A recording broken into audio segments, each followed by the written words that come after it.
Recently, I had set out to make the greatest Donkey Kong action figure I could ever make, and in the last video we got to a theoretical state of the Donkey Kong action figure, and well, here he is, all printed out in orange because I don't have any colors. So what we're going to do right now is we're going to dump him out, put all these pieces together, and we're going to see how fantastic he turns out.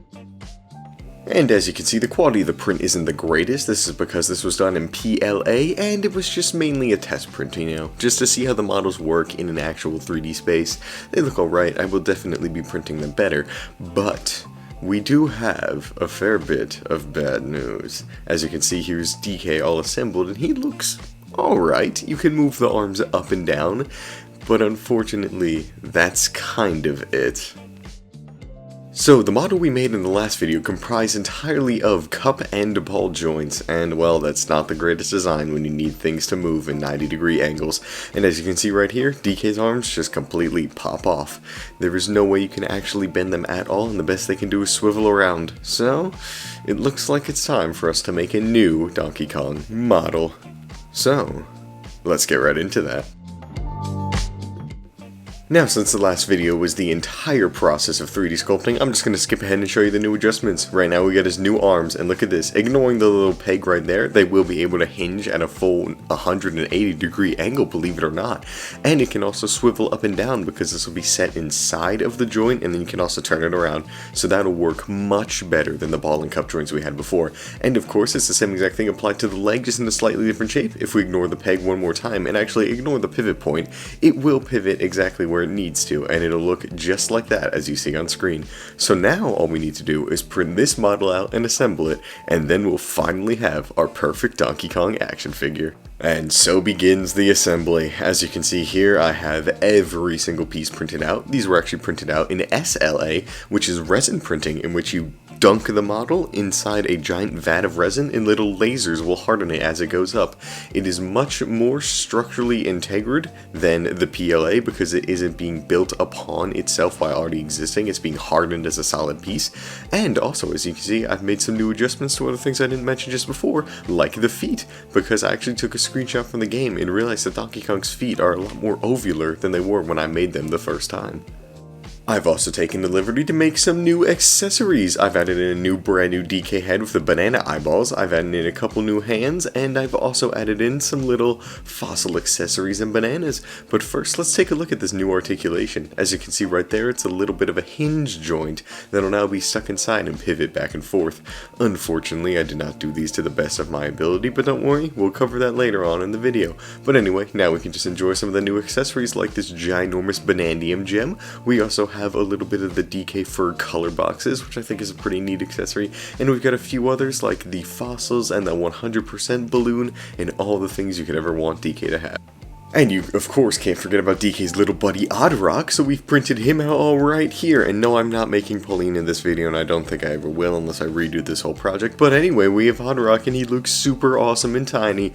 And with a surprisingly limited amount of issues, we have the legs and the arms fully assembled, and now all we gotta do is move on to making the chest, which did come with a little bit of struggling. The way I had the chest printed was in two separate pieces. You have the front part with the biceps and the back part which would fill in everything else. The way I did this was because I need to have the shoulders be able to be set inside, but I also couldn't have the pegs be pushed in because they needed to have a little mushroom peg cap that would keep them locked inside. So what I had to do was put the arms in and then put the backside in at the same time, which led to this little deformed shape you see in the back. Also because I had to fill in the remaining gaps with E6000 glue, and because I printed some of the pieces too big. That way they didn't fit perfectly together like they do on the 3D model. But that's alright because it means I'm left over with these extra scrap pieces, and I realized that these little circular ones look almost exactly like the Banandium ships you find in the game. So I will take 3 of those, and I will be sure to keep them on the side and paint them up as little extras just so we can have even more accessories. His legs followed the same concept as his chest did, which meaning I needed 2 separate parts, except these ones weren't as bad to fit together, and the legs actually move a lot smoother than the arms do, which I was pretty impressed to find out. Still a bit fragile and a bit brittle, so it's a bit scary to move them all at the same time, but that one worked a lot better, so now we gotta move on to the next part, which is connecting the 2 of them together. Now, the original plan for the bicep and the torso was that they would be on a singular barbell joint inside of them that would allow me to kind of twist the body and roll it and punch it backwards a little bit, but unfortunately I don't fully understand how barbell joints work, and I actually had to end up just gluing them together as one solid piece because they would not stay stuck, which is very unfortunate because that is a lot of good articulation that is completely lost, but you know what, we gotta do what we gotta do. And unfortunately, this is when great tragedy struck. The shoulder joints had snapped apart, and this was honestly for the good, because I realized that I did them completely wrong. You see, when I first made these shoulder joints, I actually had them all on little pegs, you know, like I had the little hinge joints and everything else, like you see in this arm right here, and it worked fine. But when I made this shoulder, I actually gave it two hinges, one that went into the body itself and one that went into the bicep, meaning that there was no possible way it would ever be able to move up and down. It would only be able to rotate, and really, you can't have that. When you have such a flexible character like DK, where his shoulders are wiggling all over the place, it's just not possible to have that limited articulation. So, what we had to do here was take yet another detour and print out some new shoulder joints. And so, 9 days later, I returned with a whole bag of new, fresh parts. I decided to take this opportunity as a way to adjust a few things I wasn't fully happy with. Instead of just doing that later on or settling for what I had, I realized I had to print something anyway. Might as well print some new things along the way. And first up, we have the updated shoulder joints, which actually kind of looks like an acorn, but this will allow it to be able to peg into the shoulder, rotate, and will also still give the bicep the room it needs to articulate up and down. And that was a very good middle ground because this one actually fits into the body a lot smoother because there is no texture on the actual joint. It is just a solid sphere, and that makes it so much easier to just slip right in and stay there. Then I decided to print out some new feet because the feet also weren't able to hinge up and down, so what I did was I actually did the hinge parts on the foot itself. That way the peg would be able to just sit right in there, and then the movement would be fantastic. And once I got all those parts reassembled, it's time to put them back into the arms and then back into DK yet again. And that leaves us with our first test drive of the DK figure. And as you can see here, he's looking pretty sweet. A bit smaller than I would have liked, but you know what? That's alright. His new shoulders are allowing for some pretty sweet movement, and his facial expressions are looking awesome. I also decided to print all the new joints in Tough 2000 resin. This is a lot more flexible than regular SLA resin, and hopefully it means the joints won't snap. Because if we take some old SLA resin, I can bend these little pegs barely at all and they will snap clean off. But when it comes to the Tough 2000 resin, they're actually able to bend. So when you have a lot thicker of a place than a tiny little millimeter peg, it definitely helps with the structural integrity. And honestly, that is DK fully assembled, prototyped, and we can now move on to the painting.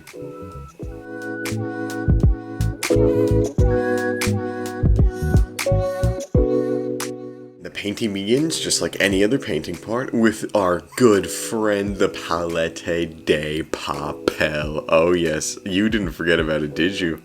Oh, we've used good old Grey Matter's Palette de Papel in all of my toy videos so far. We used it when I made the Sinoceratops, we used it when I made Patch, and now we're using it again. And guess what? I have a whole entire bag full of paint. So what we're going to do is take all the colors I'm ever going to need, slap them on my desk, mix them together, and get ready for an awesome looking DK. And I have learned from my past mistakes, and we're going to prime this model completely first. And when I made Patch, I actually didn't prime it at all, and everything kind of just ended up being like an ink. But then I also experimented more with the gray SLA resin, and apparently paint sticks to this more than it does the white, so I really have no idea what the point of priming anything is anymore. I'm super confused. Please send help. But anyway, all this gray stuff is going to become white just like that, and then what we're going to do is use all of that to get better looking paint coats on the actual model. And I decided to begin with red for the tie and also a bit of orangey yellow for the Banandium gem. And as you can see, I had to use my most precise surgeon-like professions to get those tiny little DK marks on the tie. The yellow actually for the banana doesn't matter much because it's just super big, but I had to get really up close and make tiny little marks for that. And as you can see right here, my desk is an absolute horrid mess. I got about 3 projects going on. I got DK, I got Alone, I got the Ceratosaurus. Everything's a mess. I can barely tell what I'm doing. Guys, keep your workstations clean. It's very helpful. Anyway, we're going to continue on with the painting. Unfortunately, I still don't have a tripod for my phone little camera, so everything you see here has just been painted off screen. I made DK brown, and I made all of his hands his pale skin color, which is just fantastic. He looks a bit weird without his face colored in, but you know what? We'll get there eventually. Anyway, that's a bit of the update process, and now we're just going to continue on. Oh, and look at what it's done to my hands. It's a mess. It's horrid. It's horrendous. But you know what? We do it for the joy of creation, guys. That's 100% what we do it for. And so we're chugging right along with DK now getting his chest colored in. Except I gotta do his feet and the rest of his head and everything and all the other stuff. It's all very wet and messy as well, so it takes a while. But you know what? We got the Banandium gems painted up. We got Odd Rock painted. We got the fossil in progress. But don't worry, it's gonna be super shiny and look really, really pretty. Skipping ahead once again, we have the finished Banandium gems and finished Odd Rock. I think Odd Rock, the colors on him, or her I guess, are actually pretty off. They're a lot more purpley than they are pink, because Odd Rock actually has a lot of hot pink to it. But anyway, you know what, I do what I can. I don't really have hot pink paint, so it's alright. But as you can see here, everything is an utter and atrocious mess, but look at that. We finally have our Donkey Kong painted, and you can truly see the vision. He looks pretty decent, I'm not gonna lie. Oh, never, well, there goes his head. That kind of sums up this entire project, if I'm being honest. And of course, I'm forgetting about one accessory. In the game, if you 100% it, you get a weird little DK balloon. It's super odd and uncanny looking, but I thought it would be fantastic if I made my own. And wow. You see, the thing is, I knew I painted this bad. I knew I could repaint it and try better. But honestly, I love it. This was the face I was making throughout this entire project. Every time I hurt myself with my X-Acto knife accidentally, every time I had to reprint a part, every time the paintbrush slipped, this is the exact face I was making. So you know what, I can change it, but I'm not, because that is 100% how it feels to make a Donkey Kong action figure from scratch. You make this face, and you live with it. So this will serve as a constant reminder that I did this, and that I've suffered, and you will suffer with me after looking at this horrid little DK balloon. And of course, I've added in one extra bonus accessory, and it is this thing. Yep, you can barely tell what it is, but I'll tell you what it is right now. It is the musical disc in the game you get for the hit song Breaking Through, in parentheses, Heart of Gold. Well, not the karaoke version, but the regular version. And look, you can see it's little Pauline kind of singing. And if I pull up the painting, it looks like it close enough, you know? So that's our final bonus accessory. And with everything printed and painted and assembled, that just leaves one last thing to do. And that's head outside and coat everything with some sealant. So, I'll see you then. And here we are in the luscious green great outdoors. Come on guys, let's breathe in the air. Ooh, it's good to be alive, isn't it? Anyway, as I sit on a tiny little rock, very on brand, I've got all of my DK laid out on this little plastic mat. I'm in the middle of the woods where you will never ever find me, and all we're gonna do is use a little Mod Podge sealant to seal everything up. As you can see, it's all very shiny and glossy, and unfortunately, it actually melts away some of the paint. I really don't know why. I assume it's because I was like touching it too much, or I put too much of the Mod Podge sealant on it, but you know what? Again, you live and learn. I'm not going back to fix it at this point. I really can't, and you know, we're so close to the end, so we're just gonna continue on. It looks alright, and we'll learn next time. And also, I was being watched this whole time. Ugh. But anyway, after that, that is our DK, fully assembled, fully printed, fully modeled, fully painted, fully sealed, and fully completed. And now, with great reassurance, I can finally say that we can move on to the gallery.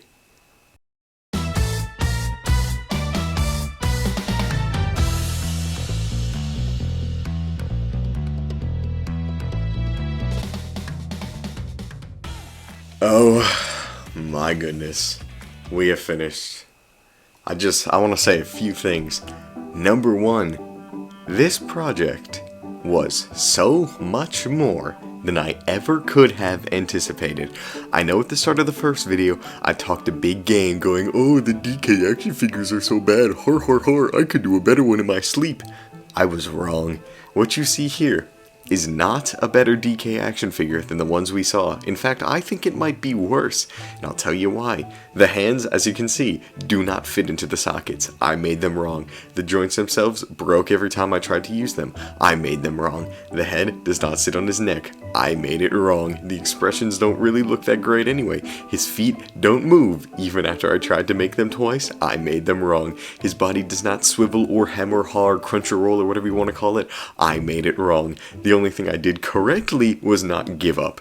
And to that point, I want to say, did I complete the goal I set out to do? The goal I set out to do was have a fully articulated Donkey Kong Bonanza figure that was better than the ones we had studied in the beginning. And did I set out to do that? No. I would say in that regard, I failed. But I did not really fail. Because the only way you can actually fail anything is if you don't try. Because throughout all of this, I had so many setbacks, so many moments where I thought, why am I even doing this? And I decided to just see it all the way through to the end and not give up. And that is really where it counts. That is where you win. No matter how the end result turned out, if you never gave up, you still stuck with it, you still learned, and you still made something. And that, I think, is truly what this project was about for me. It was not about making a cool Donkey Kong action figure. It was learning one of the hardest tasks I've ever had to do and taking that knowledge into the next projects. You saw the Ceratosaurus, you saw Alone from Little Nightmares 3. Those figures look legions better than Donkey Kong, yet I wouldn't have been able to make them if I hadn't struggled while making Donkey Kong. So, I just want to say, if you are looking to start a project and you need a sign or anything like that, take this as the sign. Go ahead, just try. You know, we learn by making things, so just go out of your way, make something silly, make something stupid. Who cares if it's bad, because you still learned, and that is what really matters. No one would get anywhere if we didn't fail. Failure is a part of the process, not the end of everything. So even though this project did not turn out the way I expected, it did not meet my standards, and ultimately I did not achieve the goal I set out to do, I did not fail. And I would never dare say that I did fail, because I still learned, and I still made something, frankly, incredible. Because this was horrendously difficult, and I will say, I talked a big game, I bit off more than I can chew, and I learned that making a Donkey Kong action figure is not as easy as it seems. But you know what? We'll take this lesson to heart, we'll wear it with pride, and we'll move on to bigger and better things. And I hope that you can too. But anyway, if you have stuck it out this far, I just want to say thank you. You've stuck it out through probably like nearly a 30-minute video. You've stuck it out for the 3 months that I've been working on this project in between the last video, and I truly want to say thank you for sticking it out all the way to the end. You guys are the very reason I make these videos, just because, you know, someone's gonna watch it all the way, and then they'll be like, oh, that was funny, and you know, that's the exact reason I do it. So from the bottom of my heart, thank you for sticking it out all the way to the end, guys, and I'll see you in the next one.